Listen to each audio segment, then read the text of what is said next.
Dear Mom and Dad, it's been 2 years since I've spoken or written to you. The last 2 years have not been as expected. The stark realities of life and their hard lessons have made me a loser.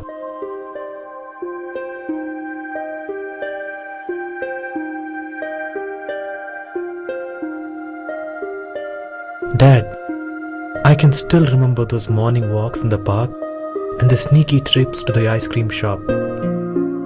It was so much fun to conjure up wild stories for Mom to explain our secret outings for ice creams.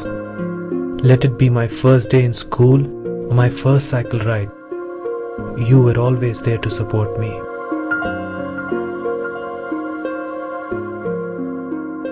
I remember the worried look on your face when you had to carry me in your arms to the doctor after I broke my chin. And I remember that you had the same look of concern for the next 10 times as I broke various body parts as well. Somehow, you were able to reach to me in a way that even my friends then could not. You know, some of the most enjoyable moments of my childhood have been playing cricket along with you, Krishna, Sunil, Vishal and Ravi. The number of broken pots and panes were downright ridiculous. I do not know how many fathers would bear paying hundreds each month, but whoever said that you were just another father?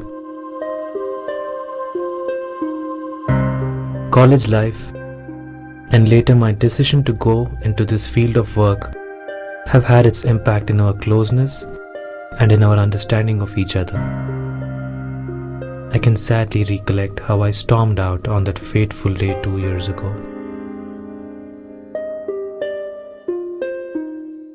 I have a long list of regrets in my life, most of which have cropped up in the last 2 years.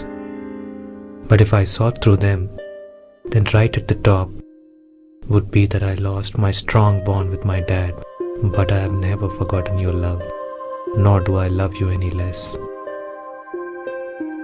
Dad, you never let me fall or fail. Thank you.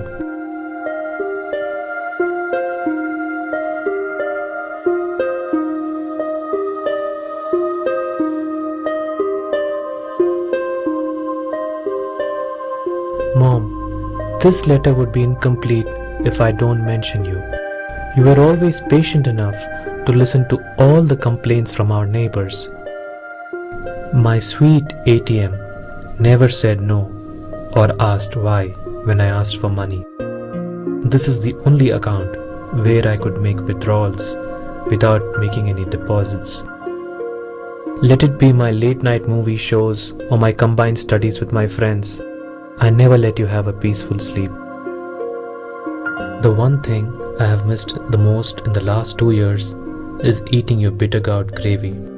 How I hated it, and how many fights we had before I would even touch it. But strangely, I miss that the most. It's probably because that is the truth of my life, which I realize only now. Even if you gave me something bitter, something I did not want, it was for the better. I realize now that I should have respected your feelings, listened to your advice, and taken up the job I was offered. But I did not want to be thrown into the same cycle of life that everyone is falling into. I always had a passion for movies. I inevitably got attracted towards the film industry. I expected it to be a garden with roses, but it turned out to be a desert with thorns. I have searched high and low, tried meeting producers, directors, cameramen, but I have never been able to get to that oasis. Never been able to get to that elusive first break. Alasina kaallu tappa, pani ledu, jebulo dabbu ledu. Maybe it's not a desert at all.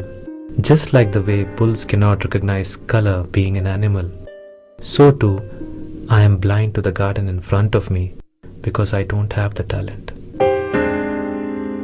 I have lost all hope about becoming someone respectable and someone special.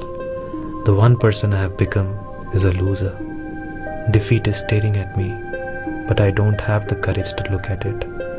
I have not the courage to accept it and move on.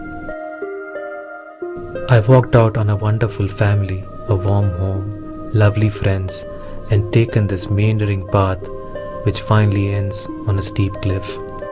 I always believed that my success would make up for the hurt I have caused. Now there is nothing. I cannot walk back into the house, even if I know there are open arms waiting for me. They say misery always loves company. I think it is because if it's alone with one person, he will not survive for long. I am no exception to the rule. This is my last stab on you. Please find a way to forgive me.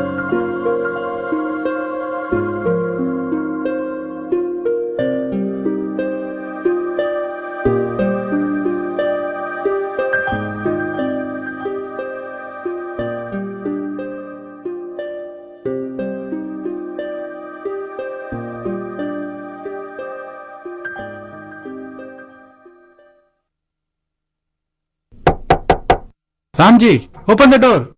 You got a call from Infant Productions. They liked your story. They want to meet you. Ramji, open the door.